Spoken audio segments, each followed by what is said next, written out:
Let's call to order the work session for the Cochise County Board of Supervisors. We're here in the Supervisors Hearing Room on Melody Lane.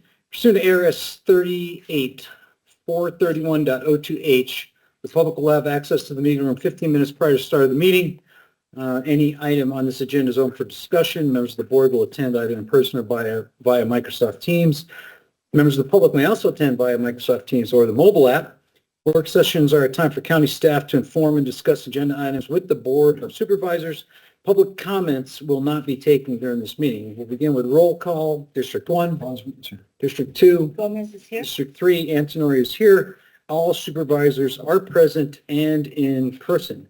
So we will begin with the agenda item today to discuss the court administration budget. I will throw it over to Ms. Gilman to kick us off and introduce everybody. Thank you, Chair. We have with us today the presiding judge of the Superior Court, Judge Thorne, and his team has prepared this, as well as the clerk of the Superior Court, Amy Humsey. So, and Judge Poppy, who's the presiding judge of the Justices of the Peace. I'll let them introduce their full team as they go along, but, oh, and Milta, sorry. Milta Flores, our court administrator, is also here at the table. Oh, so, who's going to milk? I'll start, yeah. So we have our chief deputy clerk, Rachel Gray is here. We have our Javier Rios, who's our chief juvenile probation officer, but he's over 18. And Sarah Hembry is our chief deputy adult probation officer. She's representing the probation department here. We have members of the probation department here. We have Judge Kerfman's here and Judge Adame is present from the Bowie Justice Court. Let's have Tracy Romero, who's our HR director for the courts, and Rita Shipley, who's our finance director. So we're ready to answer any question that you have at the end after our presentation, or during it if you want. Go ahead. Without further ado, you know who I am, but other people who are listening might not. Good afternoon, Supervisor Gomez, Vice Chairman Crosby, and Chairman Antonori. I'm David Thorne. I'm the presiding judge in Cochise County. On March 25th, we held a work session with the board about the goals of the justice system in Cochise County. At that session, Chairman Antonori asked a couple of questions that I've been thinking about. And the first question was about funding for the justice system, and the second question was, I'm paraphrasing, about access to justice in the form of electronically inspecting court documents. It was a good question.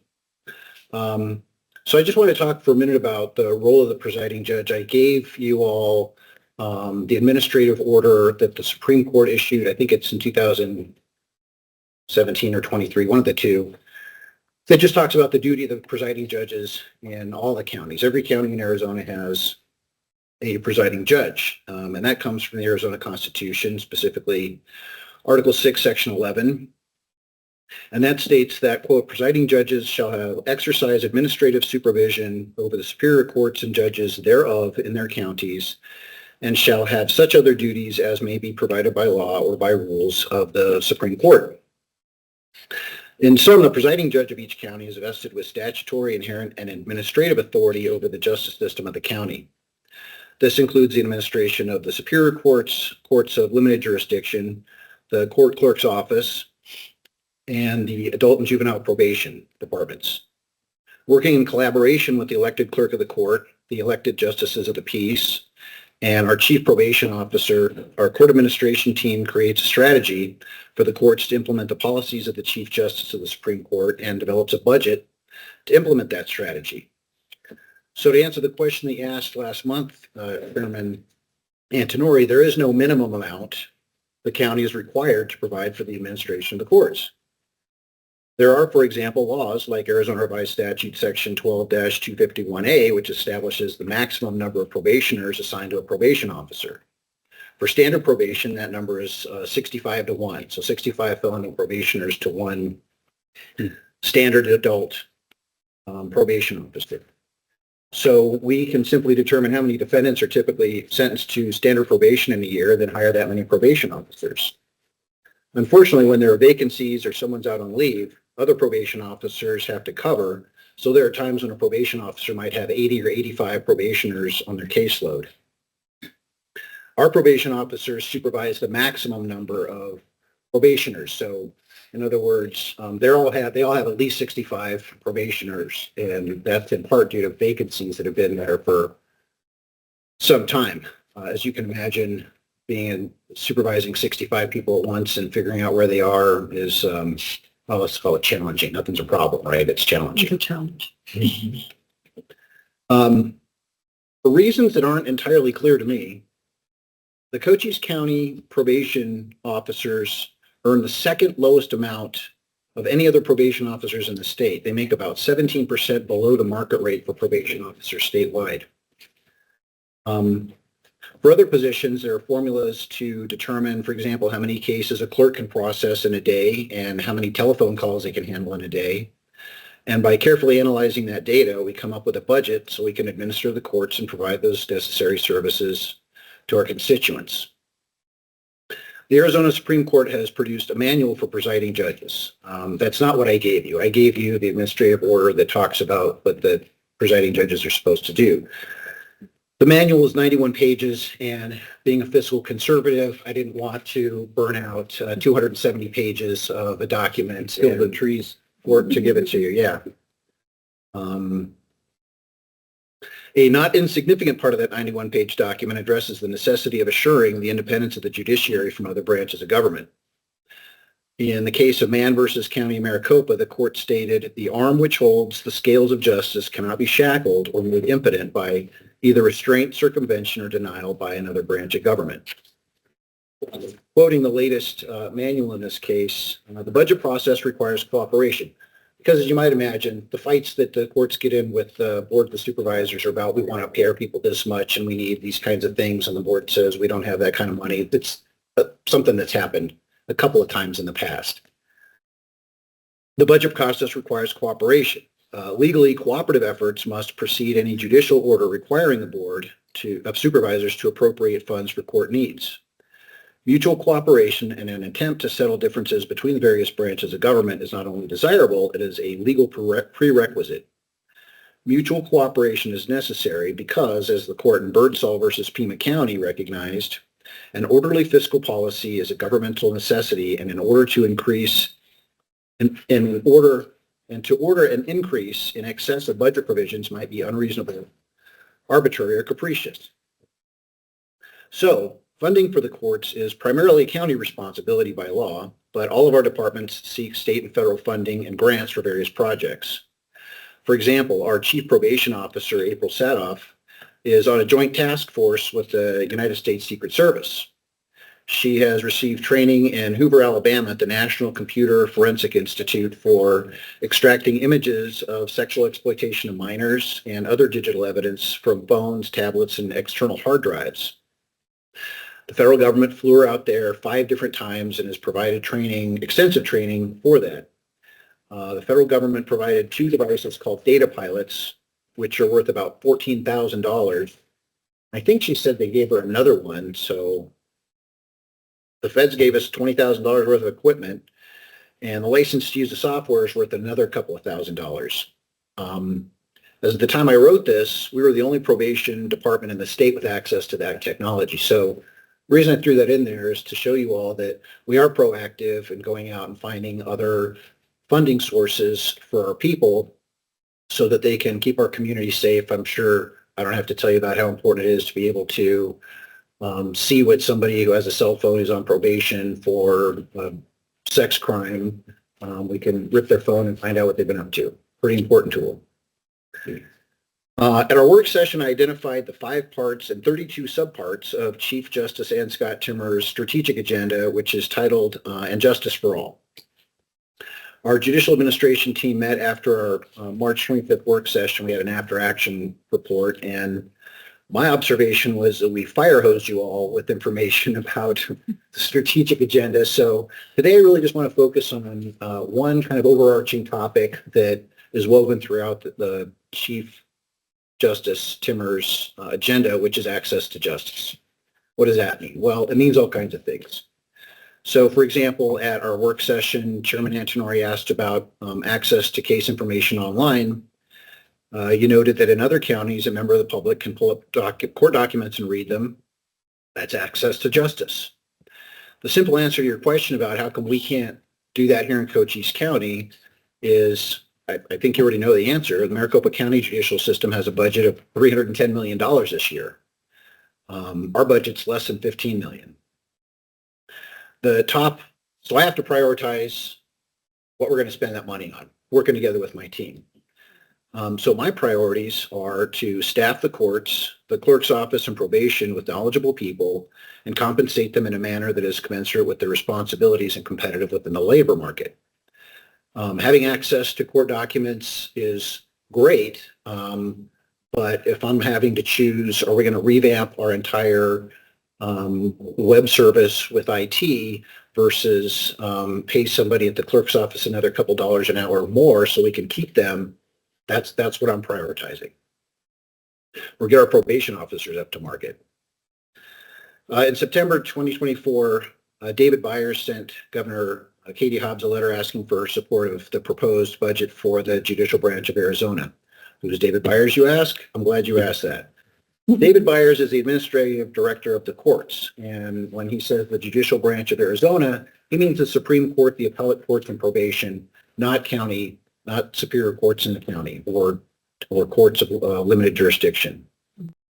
But in that letter, Dave Byers expresses the court's, quote, pressing needs for staff salary increases and to ensure that probation is fully funded so we don't have to lay off probation officers.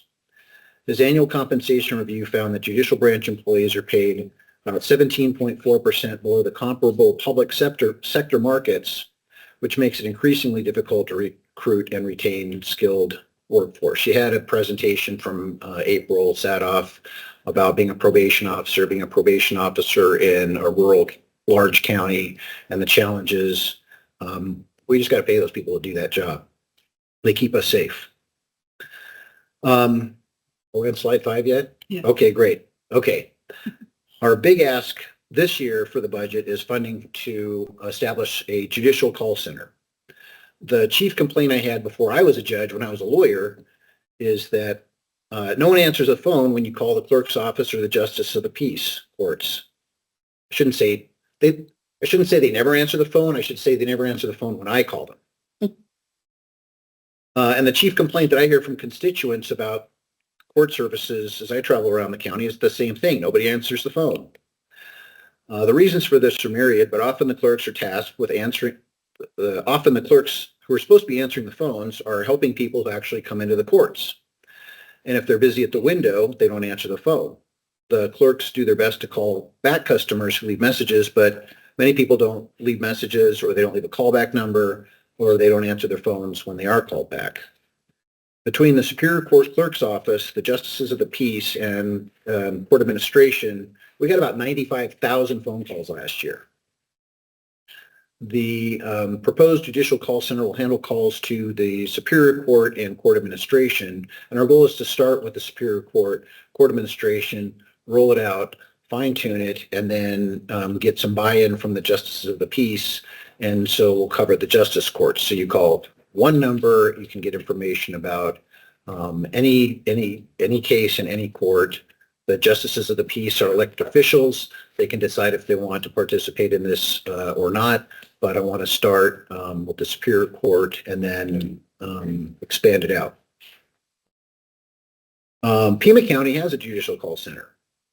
And Chairman Antonori, you asked about the why we can't just, I think you said, cut and paste the software from Maricopa County and plug it in. Well, in the call center, we can't.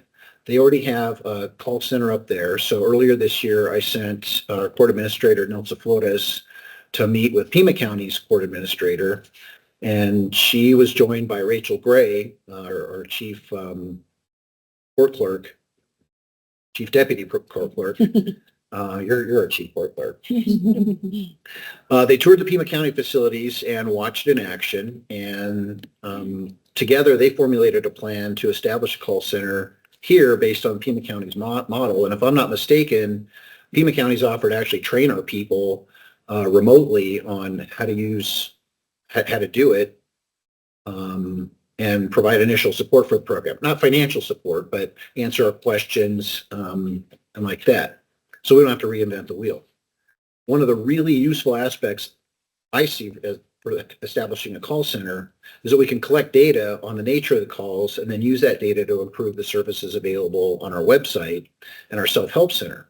So, for example, if we're receiving a high number of calls related to child support, we can find out what it is that they can't find on our website and determine how to make our website better, more intuitive, so customers don't have to call in the first place. They just can go online. The next thing we want funding to do is it's called the Nemo Q. I guess that's the name of the manufacturer. It's a ticketing system. So much of the technology we have in our justice system is antiquated. Currently, when a customer comes to the clerk's office, they approach the window and make contact with the clerk. If the clerks are busy with other customers, you take a number like you do at the deli waiting to buy some pastrami, and you wait your turn until your number's called. You have no idea how long the wait will be. And the wait depends on the complexity of the issue of the customer in front of you. The ticketing system will essentially allow you to make an appointment with the clerk's office and to be seen when you arrive. If you arrive without an appointment, it'll allow you to check in and provide you with an estimate of how long you can expect to wait to be seen. This has obvious benefits. Again, the idea would be to first implement this with the Superior Court and then transition the technology to our busiest justice courts. These two things dovetail with the electronic calendars that we want to get. I think we already have the funding for those, and those are going to be installed in our Superior Courts this year. So right now, when you come into the Superior Court, and I think this is true, I don't know if this is in the Justice Court or not, but definitely in the Superior Court, we do things the way that we've been doing them since I moved down here 24 years ago, and since they've been doing them since they invented court board.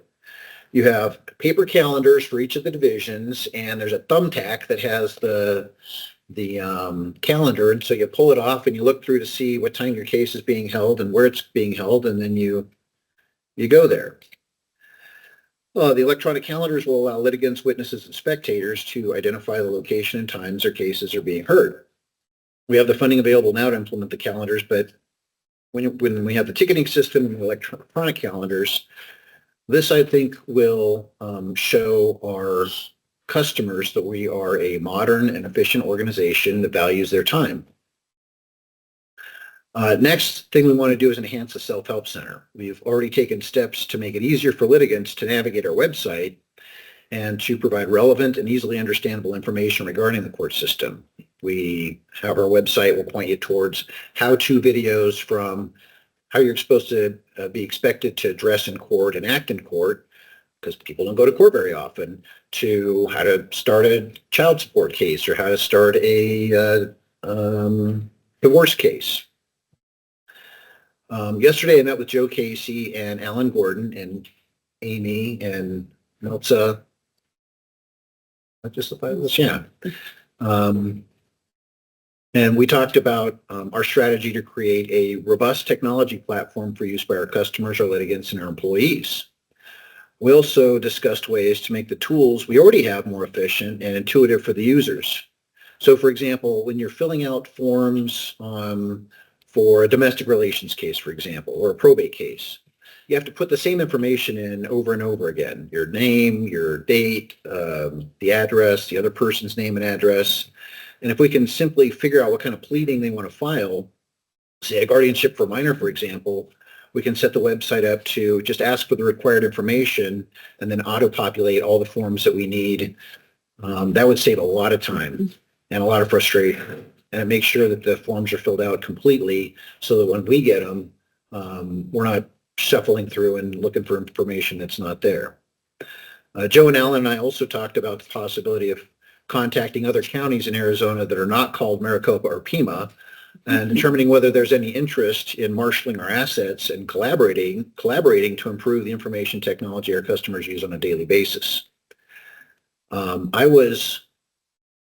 I first became a judge, I wouldn't say shocked, but I just couldn't believe that every single county has its own website, its own, they're all different. In Maricopa and Pima County, they have scale, they have the budgets, they can have their own IT department of, dozens of people to run the thing.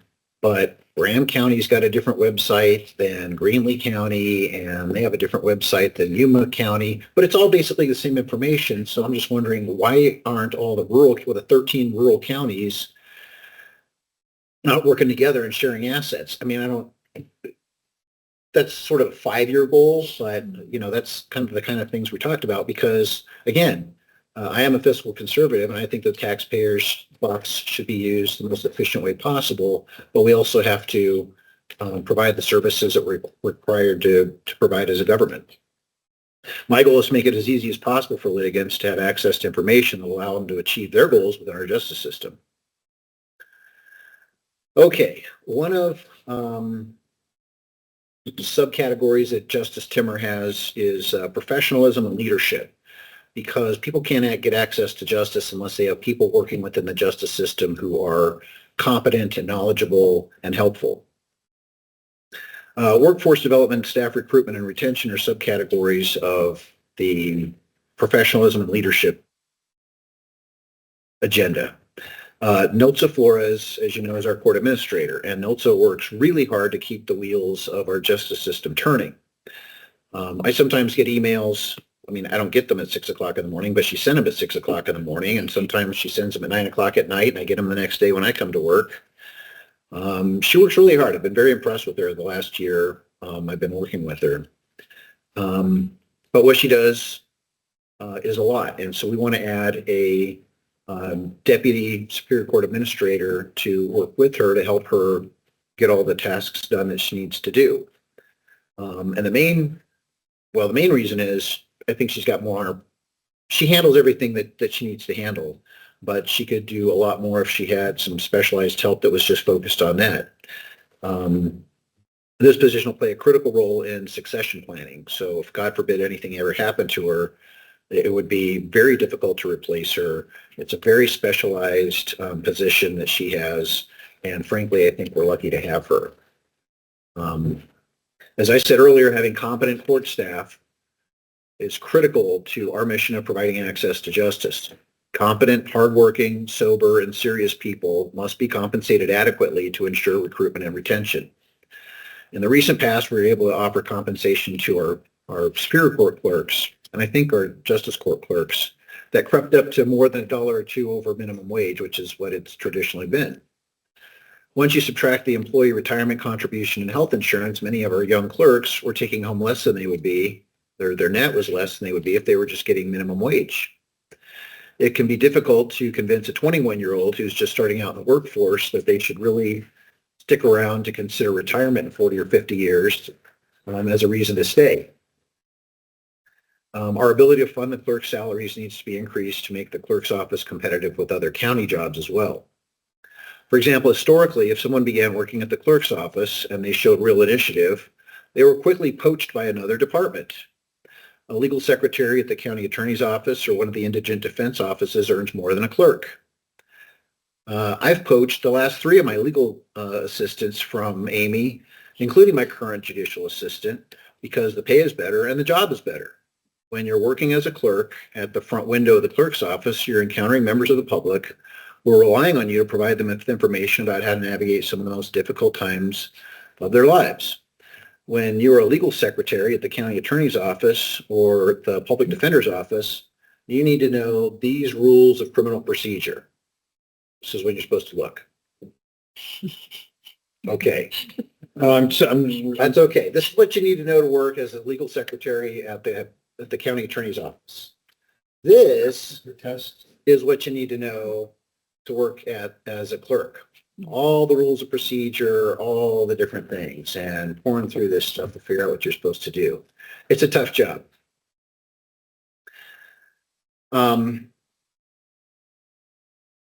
So that's the kind of stuff the clerks need to know. And, the other thing, you don't think about this, and why would you? Because you don't encounter it every day, but when you're a frontline clerk working at a window, you're dealing with people who are often unsophisticated, they're frustrated, they're anxious, and it can be, at times, a very challenging job, to say the least.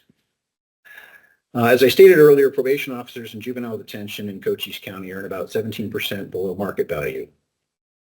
You might remember from the work session, in order to qualify to be a probation officer, you have to have a bachelor's degree, you have to pass a thorough background check, and you have to complete rigorous training.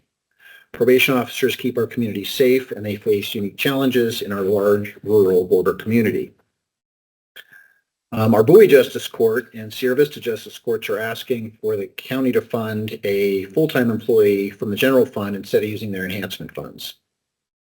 Changes to state laws have increased the workload on the Justice Court clerks, but as per our usual arrangement, the legislature provided no additional funding to support the impact of the changes to the courts. So more work for the clerks in the Justice Courts for things like expunging marijuana convictions, and we have to fingerprint defendants in a bunch of cases where they're summoned to court where they're not booked. It's just create a lot more work, but the legislature, surprise, surprise, didn't provide any additional funding for the counties to handle that. Okay, innovation. In order to comply with Arizona Supreme Court Administrative Order 2021-142, that's not what I gave you something else. We're moving forward with installing devices to utilize digital evidence. And I think I'm quoting the administrative order. Because of the increase in digital evidence and the need to be able to store, retrieve, and display the digital evidence in the future and the large number of courts conducting virtual hearings, a digital evidence portal is not only an innovation, but is a critically important tool for courts.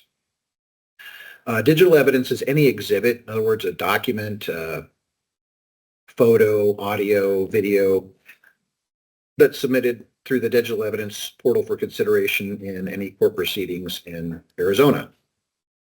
A digital evidence portal is a web-based application and cloud storage service authorized by the Arizona Office of the Courts that provides for the submission of digital evidence to a court and access to digital evidence by a court and litigants. Every judge in this county will tell you about the frustration felt by litigants who come to court with a thumb drive with audio recordings, digital photos, text messages, emails, videos, etc., and they want us to take that thumb drive or their cell phone and plug it into our laptop and look at this, watch their neighbor or ex-husband or wife hurl insults at them. And of course, we can't do that. We can't plug in some foreign thumb drive into our laptop. Or they want you to just look at my phone, Judge. Well, if you want me to look at your phone and look at the text messages, I have to keep your phone as evidence. And they don't want that either. So it's very frustrating. Most self-represented litigants don't have the wherewithal to bring a laptop, contact our IT personnel before the hearing, and arrange for their evidence to be projected onto the monitors that we all have in our courtrooms, or most of us have. All the Superior Court rooms in the Bisbee location have been outfitted with tables that are equipped with inserts. They have power sources, USB inlets, other connectors to allow litigants to display and admit digital evidence. We're starting to roll out with criminal cases, but expect to expand the use of digital evidence into every case category within the next year. The next step will be to install the digital evidence tables in the Superior Court in Sierra Vista. And we also want to upgrade the audiovisual technology in some of our Justice of the Peace courts. Judge Adame sent me an email when I was asking all the justices about what do you guys want me to tell the board? He just needs a laptop so that he can, when somebody comes in with a thumb drive, look at a laptop, look at a thumb drive or something that's not connected to any internet, just so he can see pictures or listen to audio or something like that. And we run into this problem with procurement where the state won't let us have computers that aren't state computers that talk to the state. So I have talk to the state software. So this is something Joe and Alan and Nilsa and Amy and I were talking about. So we're working on it. Okay. Okay. You may remember Judge Kerfman telling us during the work session about how most of the interaction, within the next 5 years, we want to upgrade the Justice of the Peace courts to utilize a digital evidence portal. And you probably remember Judge Kerfman telling us during his presentation at the work session about how, what's the statistic? 94%? 92%. 92%, I was close. Of all the public's interaction with the courts is at the justice court level. So it's important that people be able to take the thumb drive into the justice court and plug it into the table and pop up their video of their neighbor screaming at them and, throwing beer cans in their lawn or whatever. The justice courts also handle the bulk of orders of protection and injunctions against harassment. That's where you get a lot of this digital evidence. And the cases often involved digital evidence in the form of text messages, images, recordings, videos. So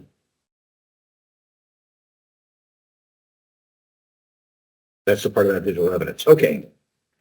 Put simply, remote appearances is access to justice. When I began practicing law, it was rare for someone to appear in court by telephone. One of the silver linings from the COVID-19 pandemic was the response by the judiciary in Arizona to normalize court appearances for remote court appearances for litigants and witnesses. I recently handled a domestic relations case where everyone appeared by Zoom. The guy was in New Mexico. Witnesses were in Sierra Vista. She was in Tennessee. Some of her witnesses were in Tennessee. There was another witness in Maryland. One lawyer was in Tucson. Another lawyer was in Phoenix. And they were all on the screen. And it worked pretty well. There were some buffering issues, and there were some times when somebody got dropped off and had to but that's just the way of the future. That's the way it's going to be in the future. That's going to solve all kinds of parking problems. It's going to solve all kinds of court security issues. It's going to make sure people actually show up in court. It's just the way it's going to be. But our aging infrastructure makes this challenging. But as technology improves, we're able to adapt. One example of our adaptation is the upcoming judicial conference. The judicial conference is a 3-day event where all the judges in the state meet and receive updates on changes to the law. We were able to arrange for one of our pro tem justices of the peace, who's also an attorney, to act as a pro tem Superior Court judge in our absence. He'll be able to make rulings on emergency hearings from the Sierra Vista location, Superior Court in Sierra Vista, and litigants will have the option to appear remotely. This means if somebody in Wilcox or Douglas needs an emergency order of protection or temporary orders in a domestic relations case, they can go to the Justice of the Peace in Wilcox or Douglas, and they'll be able to appear by Zoom before the judge in Sierra Vista. Finally, I spoke to you earlier about the digital docket calendars. Again, the docketing calendars in conjunction with the ticketing system, the call center, and the self-help center are all innovative ways of providing our constituents access to justice. Telling someone I'll see you in court is a pejorative. It's not fun unless you're adopting someone or you're getting married. Going to court can be very stressful because the outcome is always uncertain. Making the experience as easy and painless as possible is our goal in the Superior Court in Cochise County. In order to accomplish that goal, we need the best employees who have access to the best tools. I'm almost done and ready for your questions. Just a couple of final thoughts. I was speaking to Judge Terry Bannon, who's our presiding juvenile judge. We both lived in Cochise County. We've known each other for more than 20 years, and we were talking about all the changes that we've seen over the course of time.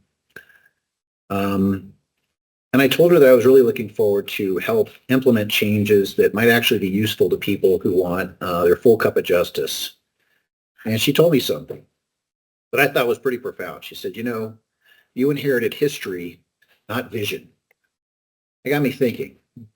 I worked a lot with Nelsa and Amy and others to get ready for the presentation. And when I sat down with them, I told Nelsa that I want her to create a plan for a court system for her generation and the next.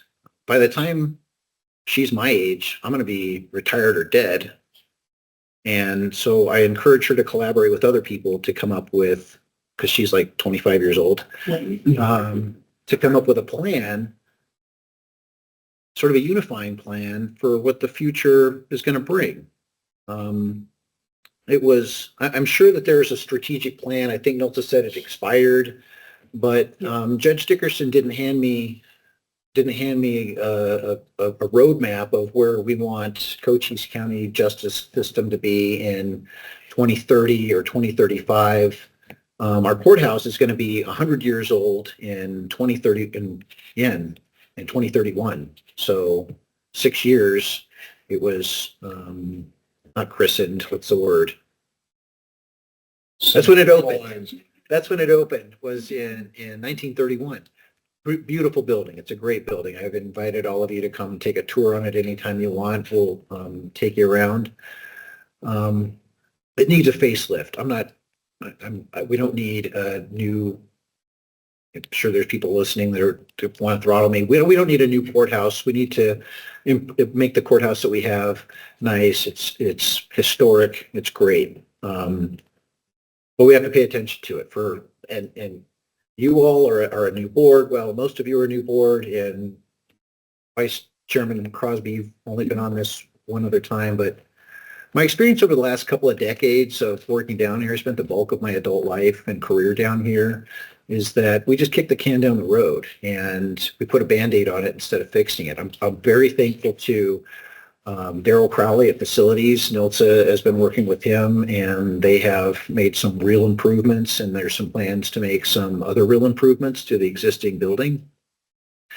But we have to come up with a strategic plan about where we want to be in 5 years and how we're going to find the money for that instead of waiting for things to just break and then scrambling to find money for it. For example, the bridge that we built had to repair last year. That's been crumbling for decades, and we finally waited until it was a safety hazard, and we had to shut down the handicap entrance, the disabled entrance to the court before we had to pay somebody a couple $1 million, or I don't know. Rich probably knows. At least $250. It was a lot of money, but we don't have to wait until something breaks. We don't have to wait until the tires are all bald and we crash into the tree before we replace the tires. And like I said, I'll say it a third time, I'm a fiscal conservative. I don't think we should be blowing a lot of money on stuff we don't need, but we do have to take care of the things that we have to take care of. I want to thank Nilsa and Amy and Rachel and April Sadoff and Judge Poppy. I want to thank Rita especially for helping put this presentation together. We worked really hard for you. I also want to thank Supervisor Gomez and Vice Chairman Crosby and Chairman Antonori for giving this opportunity. I'm happy to answer any questions that you have about any of our asks or any other questions that you want to ask. And if I don't know the answer, somebody else in the audience or sitting around this table does know the answer. So then I don't see the delta over last year's budget for what he's asking for this year. What is that? Over the differences are in the calculated column here. We do not add the funding request to the budget as submitted. That gets added later if you approve it. Rita, I'm trying to find out compared to this budget, this 6%. Well, I would like to mention that I have always Yeah. heard good things about Nilsa. Yeah. Thank you, Supervisor. I wonder how many of, I noticed that in what you handed out, there was regulations for municipal court judges. So how many of our justices, peace judges are also municipal court judges? I can answer that. And that's 5. Okay. That was Bisbee, Service, Benson, and Wilcox. So should I ignore everything that talks about regulations for municipal court judges in here since they are all also justices of the peace? Oh, no, what I gave you all is the administrative order just defining what the presiding judge of the county is supposed to do, and that includes oversight over the courts of limited jurisdiction, which are the justices of the peace, and the municipal court judges. Right now, I think the only municipal court judge that we have that's not also a justice of the peace is Judge Barth, who's the judge in Huachuca City and in Tombstone, if I got that right? Yeah. I guess what I meant was that if it's regulations about municipal court judges, that's not a freestanding bunch of regulations for people that are, or judges that are only municipal court judges, because there aren't any. Everybody that is a municipal court judge is also a justice of the peace. Is that correct? I'll accept one person. Okay. Yeah. It's a co-location, there's a contract between the city and the justice of the peace to be the municipal court judge as well. So it's enacted, so in reality, it's two courts in one building. And the judge is not only the justice of the peace, and it's also the municipal judge. So the county has entered into an IGA with those cities, and the contract I think that Judge Poppy is addressing is a separate contract between that justice of the judge and the city themselves. I So was aware of yes. that for JP5. I was Yes. not aware of what the situation was for the other. It's, Yeah, it's the same jurisdictions. for the other jurisdictions with the exception of Bowie, and we are co-located. My number one concern out of this was the stipulation for a safe work environment. So do you believe that everybody has a safe work environment? I think that's a instrumental question. Well, sure. Yeah. I mean, Tracy is our HR person, and she makes sure that she makes sure the facilities knows, or Nilsa makes sure the facilities knows if there's any, dangerous things. So, for example, the retaining wall in front of the court administration building, the old court administration building, what do we even call that? Is that the administration building? The old administration building? Okay, that's where my court is. It was going to fall over. And so before we waited for it to fall over, Daryl and his guys went in there and they tore the old wall out, or started picking it where it was cracked and crumbling. And of course, once you start picking at that scab, then all the rest of the things started falling down. So they got one whole side, pretty much all of one side, 90% of it down, and then put in the forms. And this was during, I think, December and January, and these poor guys are out there and it's freezing and they're laying concrete and putting it in. And then as long as they were there, they got a bid to re-landscape it. So it looks great. It's something that I used to work at in that building at the public defender's office. And I used to wonder, this is a great old building, but there's weeds and cigarette butts and all kinds of stuff. And now they've put some gravel down and there's some little cactus and some boulders, and it just looks fantastic. Okay. I just noticed the term safe work environment was mentioned twice on page 6 and once on page 3, and that sounded like a safety first kind of thing. Oh, is this a Supreme Court? This is the administrative order? 2017 Yeah, document. that was the administrative order. Yeah, it's the Supreme Court's. Well, they have a nice budget, so they can make sure there's no potholes in the parking lot at the Supreme Court. Okay, I'm looking at I got the bottom of page 2 and bottom of page 4 says presiding judge may delegate any part of this order as appropriate to the presiding justice of the peace and presiding municipal court judges. And then also on page 2, it says presiding judges or associate presiding judges may delegate their duties to other judges. Does that also apply to justices of the peace judges that you can delegate your authority to? No, because the Superior Court judge has duties. I can't get a justice of the peace who is not also a licensed attorney to do things that only a Superior Court judge. Like felony cases. Yeah. Right. The courts of limited jurisdiction have Yeah. some aspects. So initially you can file a complaint in the justice court on a felony case, and then the justice of the peace sets it for a preliminary hearing, and they can find probable cause, for example, instead of going with a grand jury. But preliminary hearings are very rare, and the county attorney usually likes to maintain control of the case, so they indict 99%. When's the last time you had a preliminary hearing? Yeah. I can get more things. To add to that, Mr. Crosby, we do have an associate Superior Court presiding judge, who is Judge Larson. Yeah, Judge Shoulders. Who, in the event if Judge Thorne is not available, or and we need a question, or he needs to roll over on a matter, on a decision, Judge Larson does have the authority that has been approved by the Supreme Court, like Judge Thorne as an associate Superior Court judge. So he does have that ability. So it probably ought to say something like, may delegate their duties to add the judges, but not justices and peace judges. And the justices of the peace do have a similar structure where Judge Poppy is the justice of the peace for the justices of the peace or the presiding, and Judge Kerfman is the associate. Let me ask you a question. So Of course. this, can you just tell me, and maybe I didn't see it, but is there a kind of a job description or what is qualify somebody to become justice of the peace? The justice Yes. of the peace? I Yeah. do have 18 that. years old, reading and write English.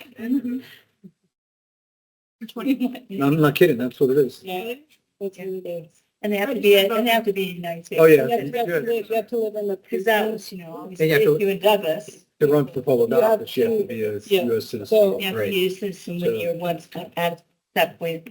the justice of the peace also has to live in the precinct that they serve.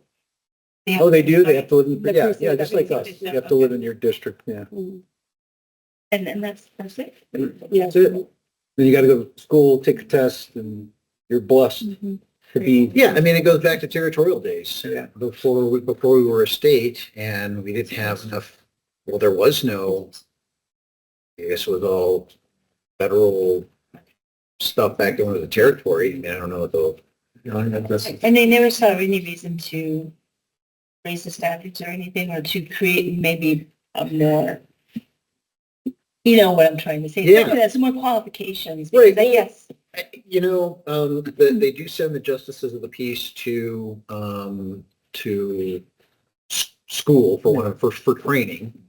And, is that like a 3-month course, a year? it's a week. It's a week. 3 weeks. You go twice. You go twice Yeah, a so year? you go at the beginning of the year and then towards the middle of the Right. year.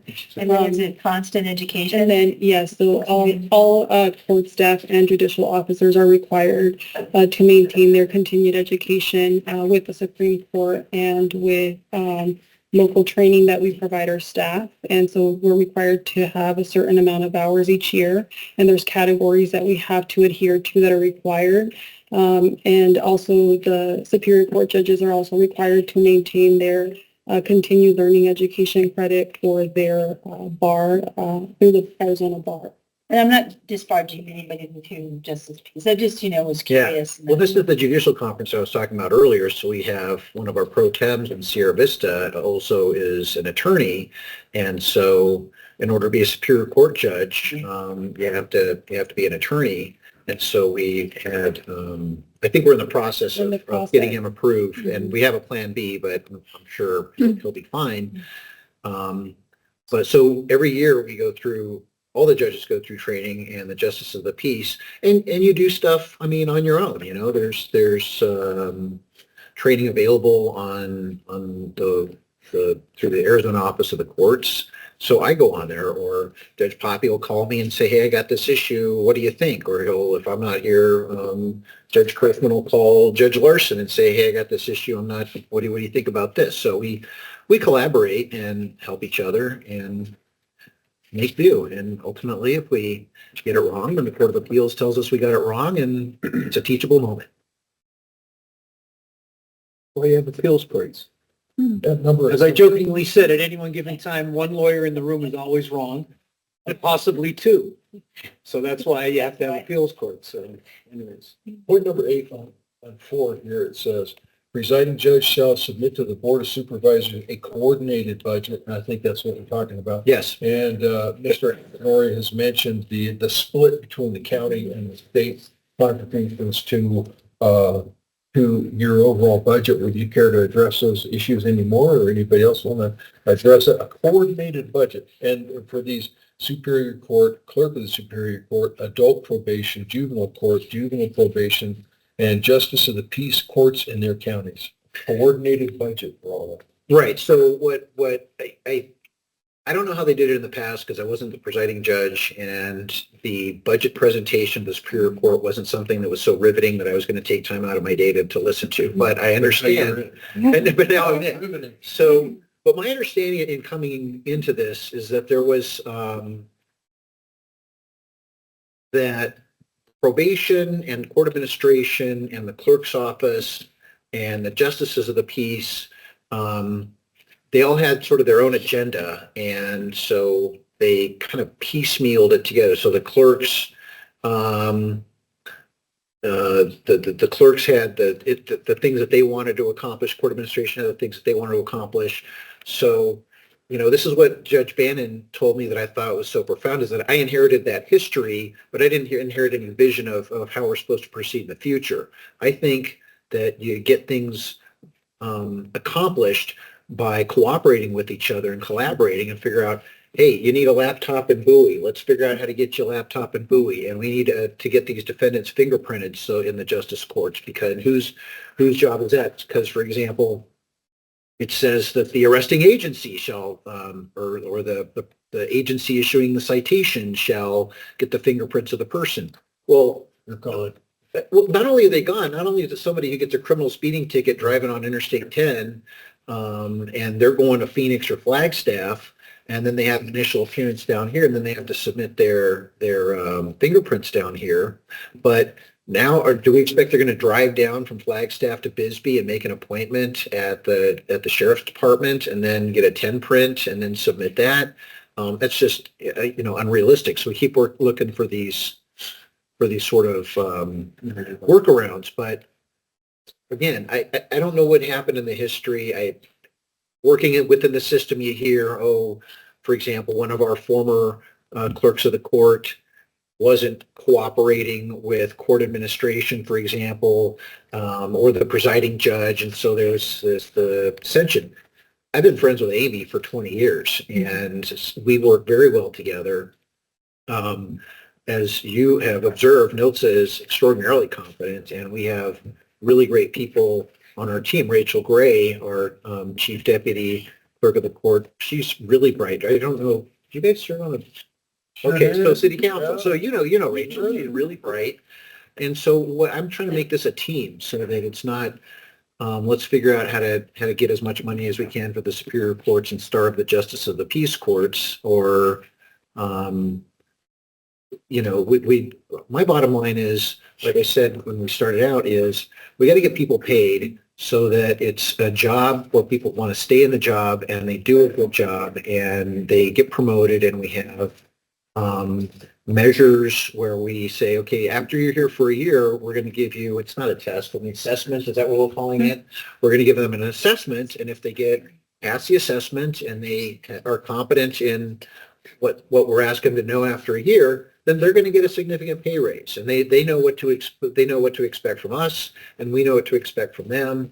And if we can get somebody up there in the $20-$30 an hour range, those are people that are going to have careers, and those are people that are going to have deep institutional knowledge about what's happening. So we don't have to keep training people that have been there for a week by people that have been there for 6 months, and maybe they got trained correctly and maybe they didn't. That's just we've slowed the turnover rate at the clerk's office, and that's good. And we want to slow it some more by giving them another couple of bucks an hour. I don't even know what the budget projection was, but that's the idea, is we get people who know what they're doing first, and then we can get the cool stuff like being able to look at your documents online and being able to e-file stuff in the justice court and being able to do that. And what I'm trying to do with the call center and the self-help center and the ticketing system is make it so our website, and when people can do this electronically, then you don't need to come down to the clerk's office, and then the clerks can focus on processing cases more efficiently. And once we are caught up from, because the justice courts have a backlog and old cases they have to clean up, and we have to transfer a lot of these cases from paper files to electronic files. And so we have 1 foot in the 20th century and 1 foot in the 21st century. We've got in the top of the courthouse is the old jail, the old Cochise County Jail that was there before the jail that we have now. So before 80 or 84, whenever they built the jail out here in Bisbee, 50, however long ago that was. I'm sure the sheriff has reminded you how old the jail is a couple of times. But in any event, before that, it was in the top of the courthouse, right? The top 2 floors of the courthouse were the old jail. And up there, since then, it's become our general storage facility. So there's files up there. There's there's exhibits from trials from the 80s and 90s. Amy and I, who knows what's in there? There's, we found garments with like what appear to be dried blood on them and old liquor bottles. And there's all kinds of just junk because everybody's just going to pass this along. So next year, my big ask was going to be, we hire a couple people who are just going to go in there and clean all that up because there's files up there that we need to keep. And there's no fire suppression up there. So a spark blows in there and catches a courthouse on fire, and okay, now we don't have a courthouse. But if we can clean all that debris out there, I'm not asking for that today, but it's like I got left a big pile of work to do, and I'm trying to get it done. So we were trying to answer your question. I think it's 6%. 6% overall increase. That's before the funding request. Yes. And then Stacy's got. Here's the problem, right? So this is the same speech we gave everybody that came in before you. All right. Revenue is flat. Population of this county has not grown. The economic growth of this county has not happened. We are at the same dollar amount. Everybody's coming in asking for 3%, 5%, 2%, 8%. We don't have the money for this. That's why when I asked you last time when we had the discussion, what is the state? Because I think it was one of you guys mentioned that they added more requirements, one, and plus two, they decreased the actual amount of funding, and the county is again expected to pick up the difference. And I threw this out as just that, well, what if we decided not to? What if we told the court, no offense to you guys, because you're a pawn, unfortunately, in this budgetary game. Well, what if we said we're only going to give you what we gave you last year, and you got to go back to the state? Would you be able to lobby your Supreme Court colleagues to go into the legislature and get them to reconsider it? Now, I'm definitely going through my channels to the legislature to bring that up, but sometimes you have to have a forcing function, or you're going to continue to get stepped on. People will just walk over you and walk over until you finally say, I'm not getting walked over enough. And that was the question I posed. It could be painful to do that, but sometimes you have to do that. Well, my research, and this is why I gave you the presiding judge role is, my role is to run the courts. The Board of Supervisors role, as far as I'm reading, is to provide funding for the courts. Yeah, but there's no funding. There's funding isn't just I understand this is a respectful request. Nobody's denying that, right? But what I'm getting at is where do we come in and say, well, we're not going to, and I don't want to take away your probation officers, because you said statutorily they're only allowed 65 probationers per officer. Right. You're not paying them enough already. So you got all these conflicting challenges. We're still in the same boat. We got no money, or the money's stagnant, right? It's been what it's always been. The state's reducing its support financially for this thing, and we're being expected to pick up the difference. And then where else do we take it from? That's the problem. I don't know. I do know, but you're not going to like the answer. I didn't pay taxes, but you guys have the authority to raise the funds. I don't know how you, other than, I know nobody wants to raise taxes, but that's how you fund government. Well, that was it. Well, you see, Your Honor, I mean, that's not the answer, though, because the government should be commensurate with the population and the economic growth of the people that it serves. It shouldn't just say, when I don't have enough money, I'm just going to raise your taxes. I agree. That's just fundamentally wrong, right? I think you would understand it. Sure. That's the dilemma that we're in right now. And we're just, I'm not raising taxes, just because we have no reason to. I mean, we're basically providing the same number of people the same service. We are getting impacted somehow, though. And that's what I'm trying to figure out. Why, what was that? Sorry.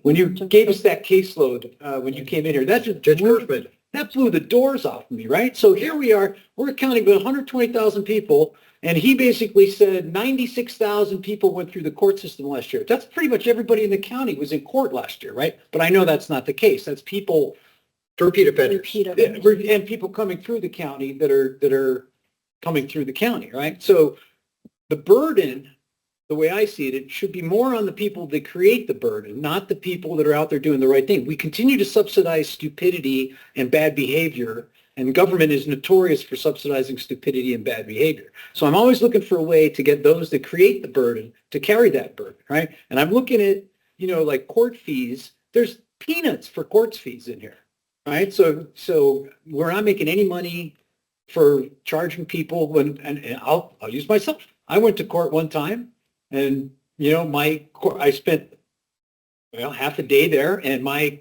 court costs, or I had to pay a fine plus $80 in court fees. I know I sucked more than $80 out of the court that day in time with everybody there and the judge and the court recorder and everybody else. But I only paid $80 in court fees.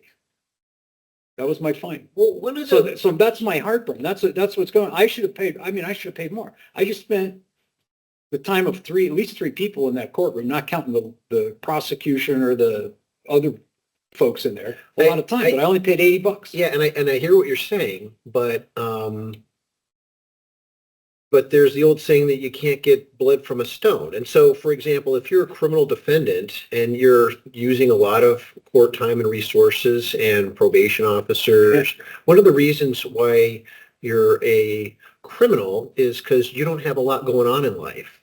And you don't have a great job, and you have too many kids that you can't feed, that everybody else has to feed. I get Absent, or you come to court and you need child support services. So these folks don't have any money to begin with. I got you. I had this discussion with the county attorney yesterday about means testing a lot of these fines and fees, and she was talking about the diversionary fees, $70, but there are some of those guys, I won't mention any names. Well, if there's a person I think some of us might know that makes, over $100K a year, they got a DUI and they go to court and they pay the same diversion fee as this other poor guy that doesn't have any money, right? So there's got to be a way to means test and offset this to a degree. There are, but part of your analysis is not understanding that the fines that we pay don't stay here. I know how that works too. I'm very familiar. So you can charge somebody a $3,000 fine or a $5,000 fine or whatever, but that goes. Do they stay here when you charge me $80 in court costs? When I pay the fine plus court costs? A portion of it does.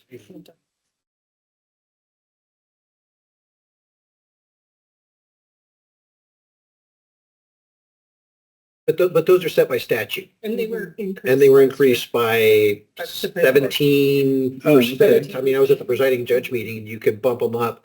So we recognize that at the presiding judge meeting, and we bumped them up about 14% or something. Still not making any money on court fees. You're Not a business. No. But Tom, it's the service should be, fees should be an offset for the service or the cost of the service. It shouldn't be thrown at the taxpayers, right? So if you're impacting the system and that service is being provided to you, because like you're going in for a business license, right? You're going for a business license and it's going to take the time of that person helping you file that license X number of minutes, right? So what is the commensurate amount of time for that? There should be a fee associated with that, right? For providing that service, because not everybody in the state that pays taxes is going and getting business licenses, right? So there's a mindset that fees cover cost.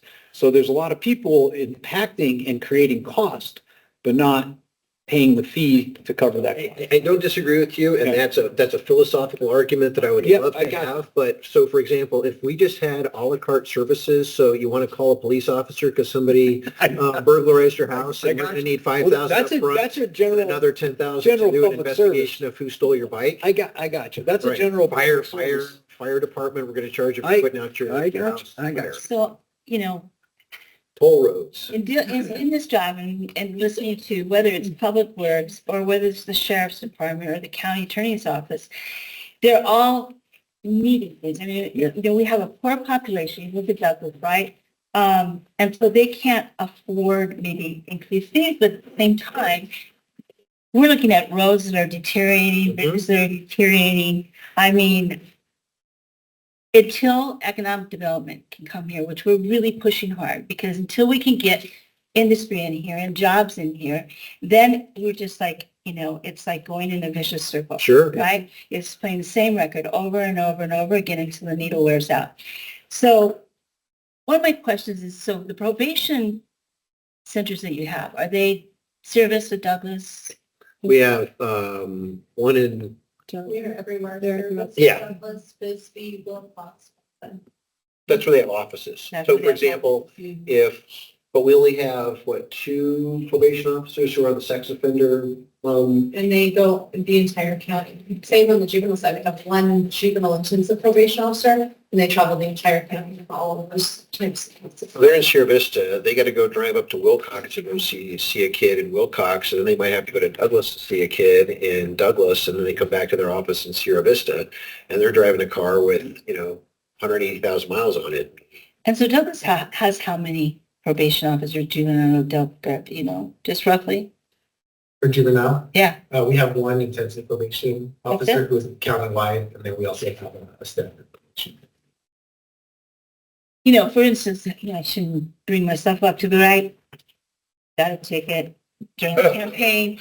And so it was I was supposed to go see the judge right when it went, during the campaign. And so anyway, she was very gracious. And so I took that class, right? So that I wouldn't have it on my driver. It's the first ticket I've had in about 32 years. Does that money stay with us or does that go? 50% goes to the company that gave you the test. Portion. A portion of it does. Yeah.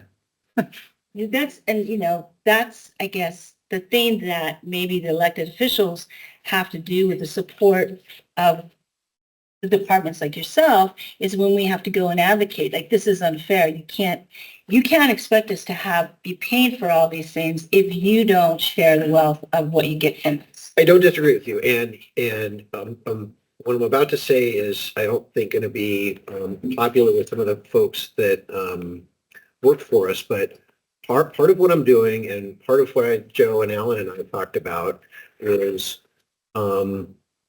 creating this call center and the electronic forms and making the website more robust. So frankly, we need fewer people to do this work. If we have a website that answers all the questions that we're paying 3 or 4 full-time clerks to do, and we don't need 3 or 4 full-time clerks, then websites don't call in sick on Monday after the Super Bowl. Websites, we don't pay for their retirement. Now you're talking my language because that's what I do that for a living. I find ways to automate and reduce touch labor. Touch labor in every aspect of our world is the most expensive aspect of whatever product you're providing is touch labor. So if you can convince us that an investment will have a net reduction in cost, then that's a good argument. That's my argument. Right. That's a good argument. But that's not what you said though. You said you're going up 6%. Well, but here's the problem, Mr. Chairman, is and I wasn't as articulate as I wanted to be, is that the can has been kicked down the road by other boards of supervisors for decades. And I'm not blaming anyone. I'm not pointing any fingers. I'm not saying anything about that. I'm just saying this has been ignored for so long. So we have junk up in the I say junk. They're exhibits from trials from 1989. Grab a couple guys out of the jail, drag their rear ends in there, and no, I don't disagree with that either. But that creates its own liability problems, and they slip and fall, and they get hurt, and now it's the sheriff's. I thought we passed along the legislature. Oh, maybe that was just if you're in the midst of committing the crime, you can't sue over it, right? Not after you committed. Well, and the other thing is, there might be drugs and weapons up there too, so I don't want to give the guys in the jail access to those kinds of things. No, there are workarounds, but what I'm trying to do is get the work that has been ignored for a long time, catching up with the cases in the justice courts, getting people that have to do that, then automating it, and then reevaluating in a couple of years and saying, can we maybe get rid of people who aren't really doing much? So if we have 20 people working at the clerk's office, I don't know how many people you have at the clerk's office, but if you have 20 people and, 15 of them are doing all the work and they're well compensated and 5 aren't, well, then maybe this isn't the place where they want to work. And if somebody's listening, and no, I'm not talking about firing anybody, no, I'm not talking about doing anything. I'm just trying to figure out how we can provide services to our constituents. I mean, I've had anecdotally heard about lawyers who can't get any buddy to answer the phone, so they have to drive from Tucson to Bisbee, take a number, this was under before Amy got there, take a number and wait to find out what's going on in their case, because there were no electronic files. So we got to do some work to automate this stuff. But once it's automated in a few years, that's my pitch, is it's humming along. We have fewer what you call touch employees or touch workers. And if there's any lawyers, any family law lawyers listening to this, if we make this really easy for people to come in and get a divorce or get their child support, they're not going to have to go pay a lawyer 5 or 10 grand to come to court to do what's usually a pretty simple process. You know, what's funny is that I'm older than these gentlemen here, but, you know, human touch too, for someone who's older is really imperative because they can't. Internet. Now, the other big deal in Cochise County is that 60% of the population doesn't have adequate internet. Right. Right? So there you're going, you know, we want to automate everything, but yet people can't connect to be able to even hopefully understand what's on the website. Right. Because it gets, you know, very legalese kind of language. Sure. And you're trying to figure out, well, what does this mean? Mhm. And then and the can make all the difference in the world. And this is where the call center staff would be able to They take would be able to take the answer. time to walk them through or email or mail them the form, or because we also have our satellite locations throughout the entire county, we can direct them to the nearest self-help center where they live, and then they can go. We have one at the Douglas Library. Right. And you can go, you can get your packet there, you can call our self-help center coordinator and she will walk somebody through online.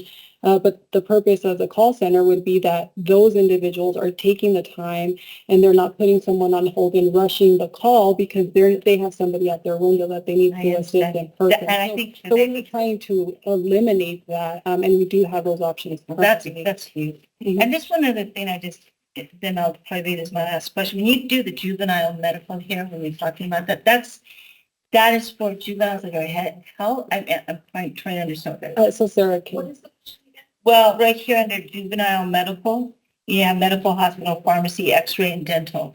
Is that for? That's for those that are detained, and so our youth are detained and held in now county detention center. That's where our IGA. They go all the way up Yeah, to so our now? detention officers drive youth once they're screened and detained from Sierra Vista up to now. And they're held pending placement, relief, agency. If there were to be an accident of some type with our youth, because they're still our kids, in the Pinal Center, we're responsible for that medical. So if they break a test, we have to pay for that. So you had $13 million So, in juvenile do you medical? want to speak to Little Light and why we have so much there? Thank you, Rita.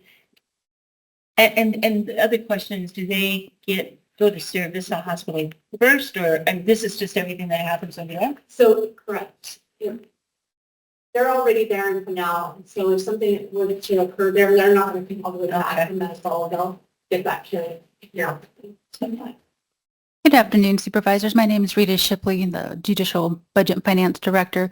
The arrangement with juvenile detention was we ended housing them here locally in Sierra Vista. We had them at Santa Cruz for a while under an IGA, and then we transferred them over to Pinal. It was a better financial arrangement. So we were able to save some money.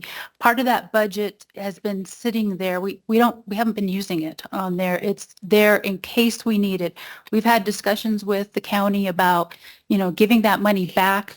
We held on to it for a while because we didn't know how that was going to work. When they were at Santa Cruz, they didn't have a nurse on site. So every little thing, they had to take them to the doctor, dentist appointments, prescription refills, any type of checkup while they were detained. Once we made the move over to Pinal, they have 24/7 nursing care. So anything that their nurse can't handle, then we're on the hook for if they have to go out for any type of emergency care. But over the last couple of years, they've been able to handle everything. So we've been reverting that money back to the county. So we've had discussions before, do you want us to give it back? Do you want us to hold it? At the end of the day, the county is on the hook for paying any of those claims. And we were told, you guys hold on to it. You guys manage that whole program on there. If not, we could give that portion back And then when an issue comes up, then we would have to address it and come to the board asking for funding at that time. But we've been holding on to it and it reverts back to the county every year. And I would, go ahead. I was gonna say, I will prioritize my budget decisions, whether it's the courts or solid waste or whatever it is, on the Constitution of the United States of America, and protecting individual rights and protecting the rights of those that we have deprived of their freedom, because that's the top priorities that we do, in my opinion. I don't disagree with you. In fact, I think I brought that up during the work session, is that the justice system is the one aspect of government that can't be replaced by any other Private private industry. So I don't like privatized prisons. Other people, oh, privatized prison, they save you a lot of money. No, I don't like that. So Yeah. these are more for Stacy questions. So I just going through here, there's like 460K in leases and rentals again in this budget. Okay, which section are you And on? then I can address those as well. What, She's on it. so, but it wasn't just in these guys. I mean, everybody's showing us, So how many increase- leases and rentals? It's got to be over like $2 million. that So we're talking increases about. in rentals were changed in, like, over the process of the last year. And if you're looking at the lines that say 428,000, which is those operating leases and rentals, a lot of those are subscription-based information technology agreements that were moved up from other portions of the budget into those budget lines to better account for them and to follow the GASB regulations that we must. Yeah, so I can address those for our courts. The majority of them are our IT expenses on there. And as Judge Schorner was mentioning, everything related to the courts is the Arizona Court Automation Project, and that provides the courts with all their computer hardware, software, and network services. The network connects to So then how other come we have- courts. Why are we asking for a system to go do all this if we're paying licenses and rentals for all this? And that's the yeah, same this is subsidy what we have. Joe and Ellen and I were talking about is, yeah, we pay something like over $100,000 just for the privilege of using 15-year-old desktop computers and What if we quit get paying it? laptops. If we quit paying it, Yeah, we just said we don't want, we're going to do our own. that's Uh, what well, I'm talking that's about what with Joe. we're trying But we're to- not going to do it tomorrow. We're not going to do it next year. But if Well, we there's at could, least $400,000 just in Well- this budget right here. So that holds our case management system, which is called Ajax. And so Okay. that's the bulk of what we have to try to work on if we want to create our own programming, but it must be approved by the Supreme Court because that is the repository with all of our Well, case records. that's the official record, right? But what, yeah, I get, what we were talking about is there are other counties and entities that have software that they've already been developing. Yes. And that's what I said, if we can Mhm. find out what that is, Yes. find out software. And then there's got to be a data transfer process. I get it. But And that's something that No, we you're are right. active. switch all this stuff over. I mean, it's literally 400 grand right there, right off the Well, bat. that's what I'm talking about. That's, But that's what I'm talking how about many with Joe. probation officers? 400 grand, right? Like 5, 6 probation officers? We don't have the option right now to not have that Yes. system. Right. They're holding us hostage. It's going to take time. But that is something that we're actively speaking with. And then the other thing again, Stacy, on here, fleet services. You know, the sheriff had $4 million in fleet services. These guys got, and I bet you they're, no offense, the probation guys, because they're driving all over the county, are probably racking up a bunch of that. But there's a Right. lot, every justice court had 25, 30 grand Mm. of fleet services in it. So I mean, what, And I can address some of the fleet expenses on there. So, court admin, and we have 4 pool vehicles at our location. so another $500,000. Adult probation has 17 from county, juvenile has 9, and detention has 2 to do the transports. We do get 7 vehicles from the state, and those are for the intensive probation officers. So we have 4 on the adult probation side, and then 3 on the juvenile side, and that's for them to do their field contacts and also for surveillance as well. So we do get some of the vehicles from the state that are maintained by ADOT out in Douglas. By Ada. So do they base what you get on the cases or the population? Or is that neither one? That For grant funding for probation, for standard and intensive probation, it is a formula based on there. And it's, as Judge Thorne mentioned, one officer per 65 cases. So we're always reporting our caseloads. And then there's like one supervisor for every 10 employees and one support for every 5 personnel. So they do provide funding for that. We haven't been getting very much operational expenses from them. We did on the juvenile side for a few years back, but the last couple of years we haven't gotten any of the operating expenses. And with our court fees, again, as you know, Supervisor Antonori mentioned, revenue's not going up on there. So as the salaries go up, we're not able to sustain that long term, but we do use that money. We've been planning for the last 3 to 5 years ahead for all the technology changes. So we can use that revenue money from our fee accounts to do one-time projects, a one and done, small maintenance fees, but it's the salaries that, we're really requesting. So that's been our focus, is using as much of our other funding as possible to do the operating one-time expenses. It's the salaries that we're struggling to maintain and sustain long-term. And so I said one last question before, but so when you're talking about, transfer all these different ways, like the call center on, do you have like a plan, how many years, like in a year or two? I mean, is there some kind of time frame that we can, start to be adjusting and seeing what, because we have to not only try to figure out how to bring economic development to our lives, to keep jobs in there. Meanwhile, we're being hammered with, people who can't drive on county roads because it's so expensive to maintain that. And so it's going to be hurt for a lot of people, but if we can see some kind of light at the end of the tunnel in a year, 2, 3, 4 years, but do you think it's going to be 5 years to do this, 3 years to do this? For the call center? Well, just for these kinds of shifting it so that it's not so human touch related, but more, and people will actually have some good answers. I mean, are you looking at 3 years that you'd be able to make this shift if everything was go perfect? Well, I think the plan for the call center and, been processing a lot of information is we start that now, and in January or so is when because we have the physical space for it. We have, I think we have the funds for the actual phones and the software and the headsets, and we have a physical space for the people to be.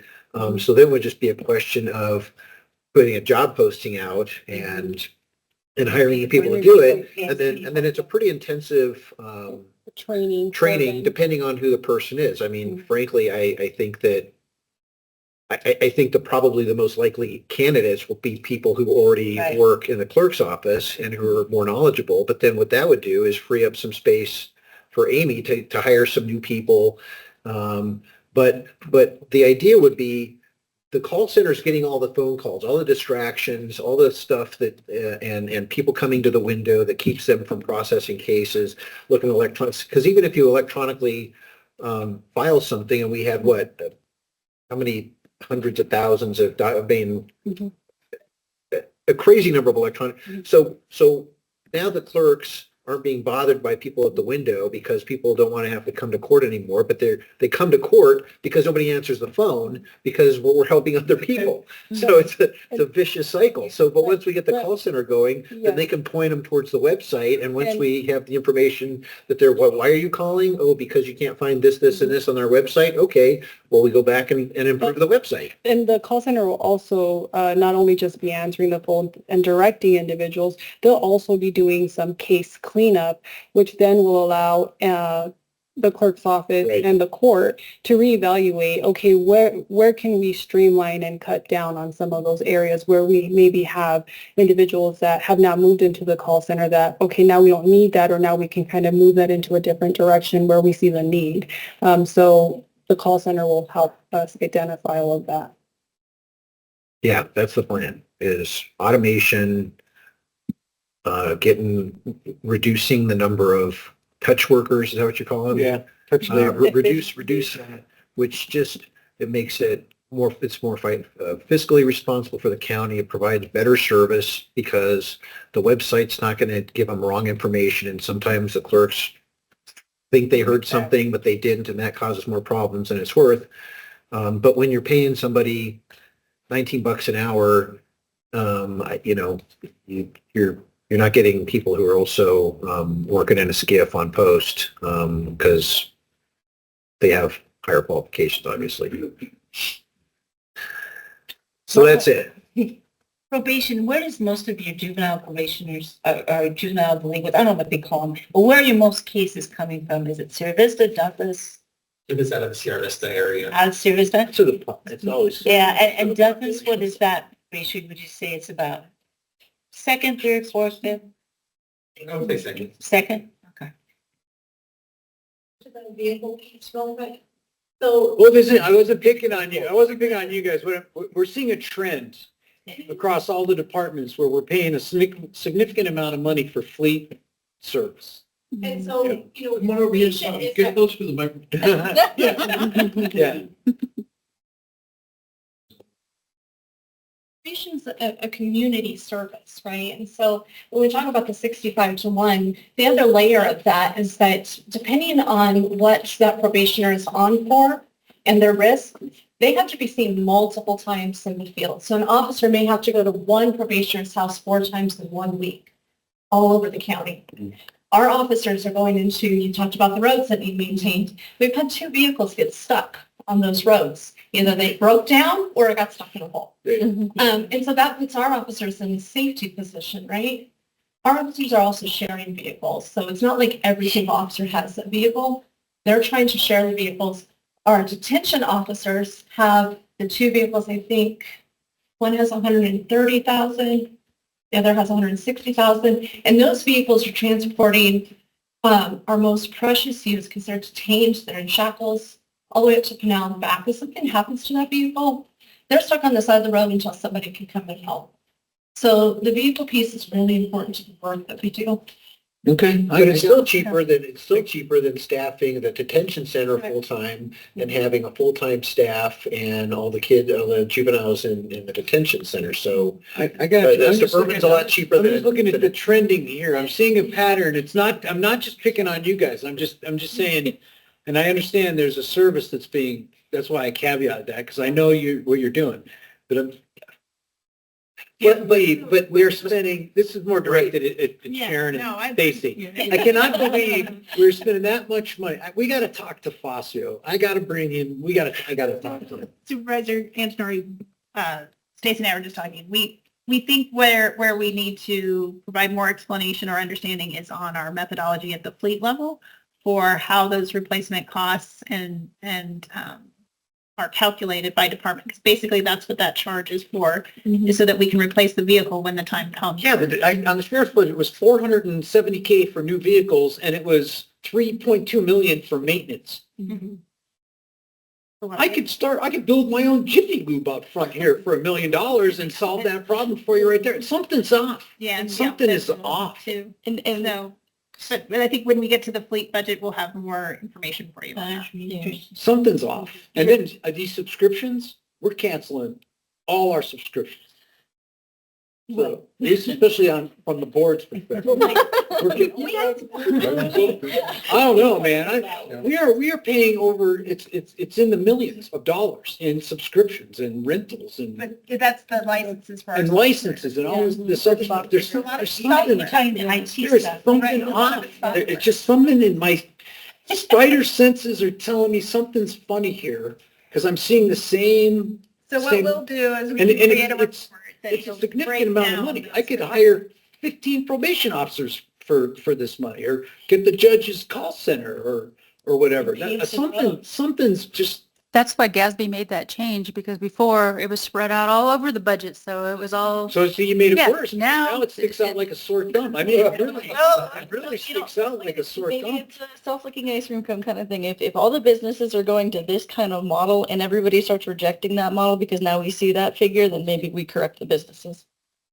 Something's funny. I don't know. So we got to figure that out. I mean, and We'll work I'm worried that we have redundancies here, that we are paying for something 3 times. That's the general concern. And, knowing government, I hear you. just a hunch, I would like to just make a few Not that I'm throwing the Doge out there, but, you know, Ms. it's good. Shipley has a I would Yes, just ma'am. like to make a few comments. You know, the board has been very supportive of us over the years, so we always appreciate the funding that we do get, and we use it very fiscally responsibly. We've looked at all of our expenses. All the departments are very frugal on there. We have been trying to enhance the collections portion of it with working with the courts and the fair fines and restitution enforcements, trying to focus more on the revenue. We've done all the low-hanging fruit on the expense side on there. But with our general fund ask, like I mentioned, it is a 6% increase, but please note in there that the clerk's office and probation entered their salary at market rates that they're requesting. So that portion is in there. And just a few things on the funding requests. For JP6, I did want to point theirs out. They're just asking for making a position full-time in their enhancement fund. It's their special revenue fund, but the way that the resolution and our fee schedule and everything is set up, it requires approval from our presiding judge and also from the board. So that's why we include that. But they are generating enough revenue in their fee account to offset and fund a position full-time with benefits on there. Buoy, yeah. To look at your revenue fees again, right? And say you raise them, would that still be the state gets a proportion of that? Yeah, and with This this, doesn't really not like you're going to be able to gain any, you're just going to be able to give them more too. yes and no. So the state sets a lot of the filing fees on there. However, when they get paid at the end of the month, you guys, the Board of Supervisors, they send that month-end deposit sheet to you guys. So a portion of that shows what's going to the state. Portion of that does go to the state does come back to us through some of our grant funding. So especially on the probation side for the criminal justice enforcement fund, enhancement fund, they pool that money statewide. Then they look at the need for all counties, and then they will allocate that out through the funding. So portions of the state funding that goes to state does come back to us in various forms. So the 76K you guys got in fines this year, that is what you got back?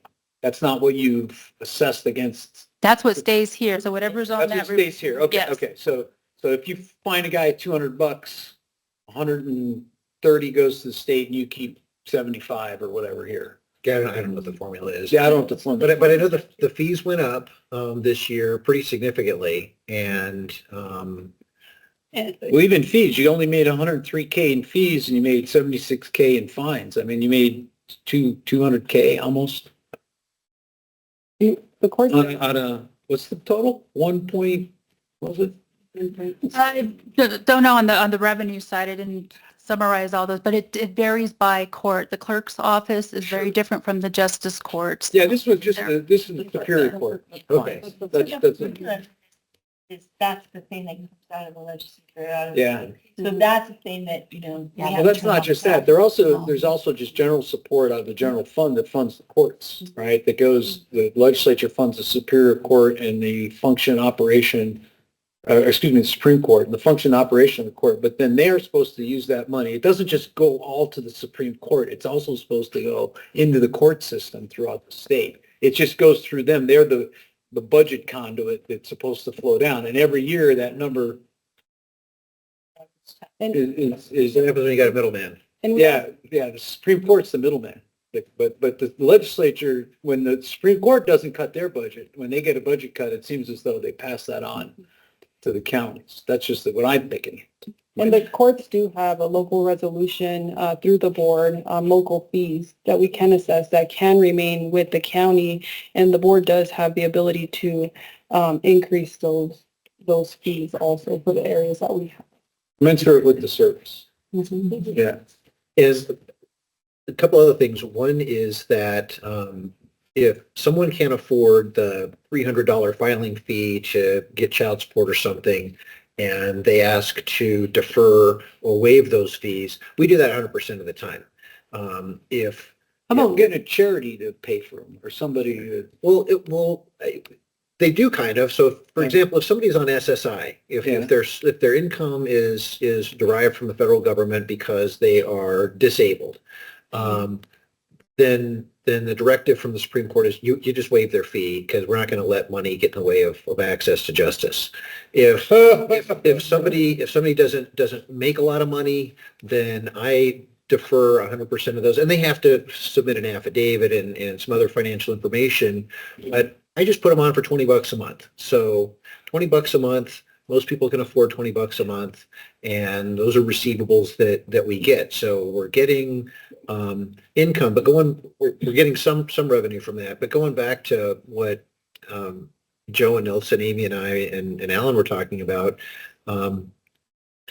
is I think that we're probably in the same boat as Apache County or Navajo County or other sort of rural places that aren't thriving. The kids grow up and they take off and they want to move to the city, and that's just we don't have the mine open down here anymore, and so that's just the way it is. But if we can marshal our resources and talk to other CIOs, for example, in the other counties or the presiding judges, I don't know why we couldn't just figure out, okay, Maricopa and Pima County, you guys have your own database and software that we use, and if we can sort of pool our money instead of Cochise County's out here floating on their own and Mojave County's out there floating on their own. Mojave County has a really great website. I don't know how they do it. As far as I can tell, there's a bunch of sheep and cattle up there and not much else. But Population. Their own IT department. yeah. But if we can collaborate with other counties and use the resources that we have,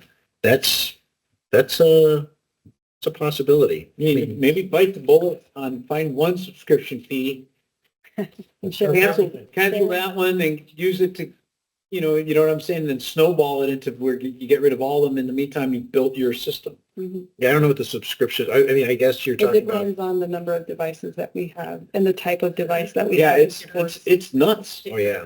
Yes. It's a significant amount of money. I got to get a bit, somebody's got to school me up on that because They increased 2.5. there's something funny there I don't understand. I just know why are we paying that much money? Well, then they're getting it from us, and AOC's getting it from Santa Cruz County, and AOC's getting it from Yuma County. Well, it's not just the court system. Again, we said in the sheriff's budget, there's all these subscriptions and rentals. And then what was the other one that we were looking at? That's where I first noticed it. And I asked you, Their Netflix account. what was that? I said, what is this? Remember I asked you the first time I saw it, I said, what is this $236,000 in rentals and leases? Yeah. And then somebody said, I oh, that's, think it was in the treasurers. it was because in the they have treasurer's their budget. system. Yeah. Yeah. It's all software. It's the software. majority of it. Everybody's got their own software. That's what the schools must too. That's. Oh, yeah, I'm sure. Yeah. Oh, yeah, there too. Yep. Find that Bill Gates guy. Well, Joe and I and Alan talked even about, we're obviously not going to come to you and ask you for $10 million so we can have our own robust IT department, so we're not paying $400,000 every year. That doesn't make any sense. But what about hiring a company that does that? Or Maricopa County already did it. How about we hire the guys that did that? I'm ready to build a Jiffy Lube right out in front of the building here, across the street. Right, but not only do you have to build the system, but then you have to maintain it too, right? No, I got it. But I'm worried there's redundancies in there and overlap, and we're paying twice for something. And if you have any questions after you go over the license information and if you have questions about the court, please reach out to me and I'm happy to suggest. Sure. But the finance folks have the detailed breakout on all that stuff, right? Yeah. So I'm tracking the number of things that you're gonna want after this. Absolutely. just every budget I go through, it just literally jumps out at me because it's just a disproportionately large amount of money. So then, when we're talking about the juvenile medical stuff, you said that there is money that you just keep in case something happens, right? Right. Can we look at that? Too, and see maybe if we can, I don't know. Maybe bring it down a little bit. Or Just switch don't it have a over, reserve. to pay for Just in something. case like of that. an emergency occurring. So Rita did bring it down this year some.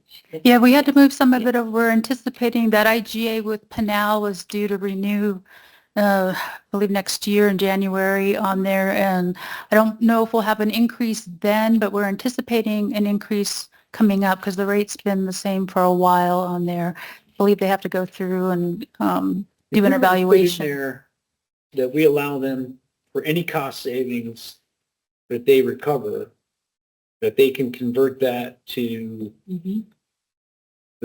the, well, what was the first thing you wanted to do was the computer system, right? Which was Call center. The call center is the big one where. that's the first one you're after, is the Yeah. call center? Are you talking similar to the? So if she saves 40 grand a year by going to Pinal County off of the original budget, can we take that $40,000 savings without having to come back, just put a burb, as we used to call it in the ledge, put a burb in there that says he gets to keep the money to invest in this capability. And that gives him incentive to find cost savings where I don't have to go through and say, you're not paying for this subscription and we're taking these 4 tires off of this car, Right. you know, and that gives you the more flexibility to figure out where if you can find You savings. mean something similar to like what CCSO does with their extra budget that they don't use? They make the additional PSPRs. I think you're saying something like that. I would want to look at that a little Mhm. closer because Well, there's. it's that got to be does have specific, impact what I'm on getting at. So their to compromise with the judge, if we say, okay, look, we're gonna try to fund what we can based on the budget that we have, because again, we're flat. That's our problem, right? So we say, look, but if you can find savings, if you can find a way to where you can reduce touch labor, or you can get efficiencies somewhere, and that savings results in this many dollars that are now freed up, allow him to invest that. Look into it. I would look into it just Yes. because I'm just running through different scenarios of, if now we did take that savings and we would have used it somewhere else in the general fund, or is it changing our expenditure limit in any way? You know, just let me see what you're, I can see what you're saying, but with each department coming with these needs that they need, Mhm. and I feel very strongly about it, and that it makes them, you know, do their job better, whatever it is. I would rather them keep it and be able to transfer it than to give it to us. But us also, we have to have that same kind of approach. How can we be more efficient? Mhm. How can we save money so that what we may need to do, we're able to, but I think they should also. I mean, that's just my kind of view. So government doesn't have competitive incentive. That's the downside, right? Me, I've got Lockheed, Boeing, you know, beat me up. So I gotta design to cost everything that I do in order to remain competitive. You know, what you're trying to instill here is that mindset without the competition, but create an artificial sort of incentive to say, hey, if you want a new call center, right, maybe if you can go through your system with your budget people and talk to your senior managers or whatever and find a way to save money, and that cost savings can be used for an investment to make the system better, we can create, again, this snowball effect. Because I don't know the pain that you're willing to take. You know, I can sit here and make these decisions, but you know better, or the departments know better, what pain they can absorb. Than Yeah, me well, trying to figure it out. but you're asking But me, I'm not you sure. held the paper up to me, right? So let's look, you know, there's got to be, I mean, what, like 4,000 budget lines in here? So there's 4,000 budget lines in here. I can't go through, that's why you have this lady here to. Right, but I'm not sure I agree with the premise that we feel the pain. We don't feel the pain. I get paid whether I show up. Your constituents are the ones who feel the pain because it takes them 9 months to get a court hearing. You know, the services that you have, that Right. you're going to give are really, really absolutely important versus, well, this is painful, but it's not because this is where mostly all the pain is felt. I don't have that experience in that. So that's just what I refer. It's not like I'm saying that No. you're going to experience pain. Of Yeah. course, the constituents are going to, Right. everybody who rides on these county roads and have flat tires, Yeah. it's like 5 times a week, they're feeling the pain. Right. You know, I and don't envy your job. every one of them. So what I'm saying is we're all feeling the pain, but there has to be somebody that decides, okay, this is the area that we know people cannot be stressed anymore versus, okay, well, we'll figure out how to make this, try and make this less stressful, but this is a smaller amount of population. Maybe they can afford a certain service more than this other one. You are better and your department is better at understanding that Right. than me. Because I could come in here, right, we could just say, okay, we don't like this, let's just ask that. But we don't know what the repercussions are going to be because we're not experienced and well, I'm not experienced in doing that yet. Maybe I will be in a year from now too, but right now, All I know is we have to work together to try to find the services and the money to do this, at the same time, working within the budget so that we don't have to raise taxes, because We're nobody's the going to fifth be able tax to do it. county in the state right now. There's only 4 counties that have higher taxes than we do, if you can believe it.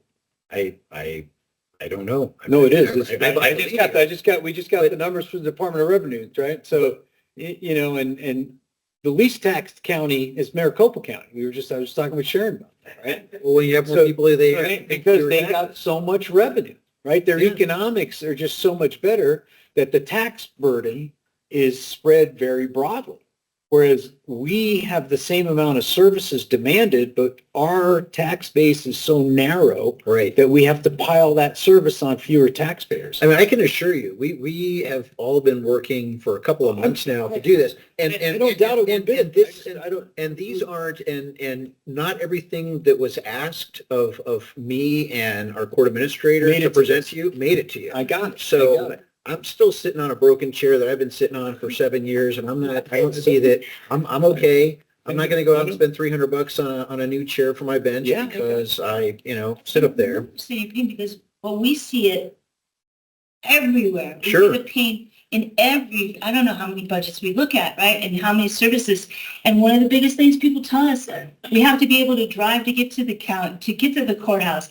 We can't make it out of our driveway because, the roads aren't maintained and those things are incredibly expensive. So what we hope to do is provide an economy going forward. It's going to take some time, but it's going to take we're some time. dealing with this deal. I'm making a list. I'm up to, well, I had 4. I went down to 3 because your wife took one away from me while I was in the room there. I got 3 statutory changes that I'm going to go to Mr. Gowan and Ms. Griffin and Mr. Diaz about to try to deal with some of the fee schedules and the rate schedules. So if you guys got any gripes about the statutory constraint of not being able to generate revenue because this statute or that statute is capping you or preventing you, let me know if you would as well. Sure. Supervisor Crosby, did you have a question that you wanted to ask? Well, let's see. I was going to note that in here, you don't see a right to paved roads. You don't have, and you don't see a right to a county health department. They have to You go. see- They have to be able to go vote. You do see Don't they? all of the rights that have to do with people's fundamental rights. They Oh, yeah. have to do with Yeah. court representation, all that kind of stuff. Right. There are priorities that we have to address. They have to get on a road to be able to go to those priorities that are stated in the Constitution, or that you feel they are. There has to be a road. So, to take Tom, them. Find the roads and Again, let me know.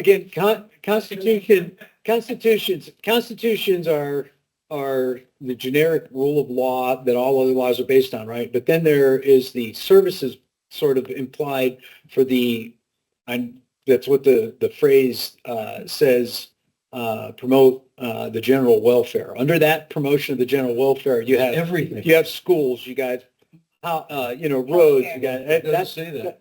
That's what that means. No, it doesn't. Federalist Papers even defines that. Yeah. Local services, that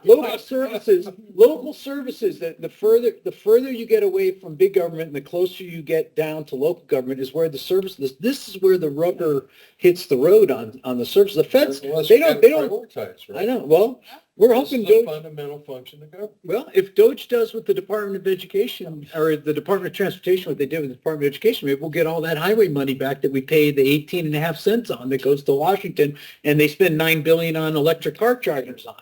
Instead, we could take that $9 billion and pave some roads with it. To be fair, we did get 4 electric chargers. But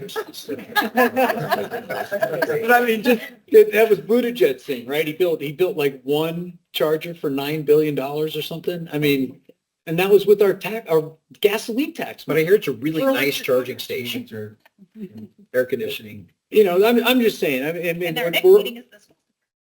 we're all struggling. Yeah, we got 10 minutes. That should go actually pretty easy. I'm thinking. Yeah. Okay, well, thanks again. Any other? We're going to try, Your Honor. We're going to do our best, but it's going to be feisty. So I'm just giving you a heads up. If you review any of this, and you have some questions, please reach out to Nilsa and she'll get with our team and we'll get you an answer.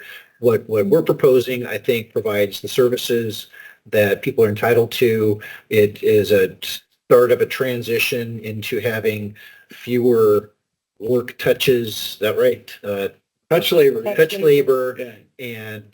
And if this works and people are answering the phones and providing really great information, and I'm going to say that it's all because of you guys, and you're wise enough to see how the future was going to be and fund it accordingly. Okay. Thank you. Thank you. Let's adjourn. Next meeting is in 10 minutes with the superintendent of public instruction.